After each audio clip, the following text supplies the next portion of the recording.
ఒక చిన్న గ్రామం ఉండేది. ఆ గ్రామం పేరు ఆరోగ్యం గ్రామం. ఆ గ్రామంలో ఉన్న కూరగాయలన్నీ మాట్లాడగలిగేవి. నేను క్యారెట్‌ని, నన్ను తింటే శరీరానికి బలం, కళ్ళకు మంచి ఆరోగ్యం ఇస్తాను. నేను టమాటాను. నేను ఎప్పుడూ ఆనందంగా ఉంటాను. నేను బ్రోకలీని, నన్ను తింటే మెదడుకు శక్తిని ఇస్తాను. నేను పాలకూరని. నేను బలానికి రాజు. ఒకరోజు గ్రామంలోని పిల్లలు కేవలం జంక్ ఫుడ్ మాత్రమే తినడం మొదలుపెట్టారు. కూరగాయలను చూసి ఇవి వద్దు అని పక్కకు నెట్టేశారు. నేను క్యారెట్‌ని. మనం అందరం కలిసి ఏదైనా చేయాలి.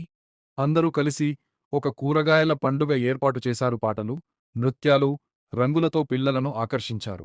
నేను బ్రోకలీ. నన్ను తింటే తెలివి పెరుగుతుంది. నేను టమాటాని. నన్ను తింటే హృదయం ఆనందంగా ఉంటుంది. పిల్లలు కూరగాయలను రుచి చూసి చాలా ఆశ్చర్యపోయారు. కూరగాయలు చాలా రుచిగా ఉన్నాయి అని అన్నారు. ఆ రోజు నుంచి పిల్లలు ప్రతిరోజు కూరగాయలు తినడం ప్రారంభించారు.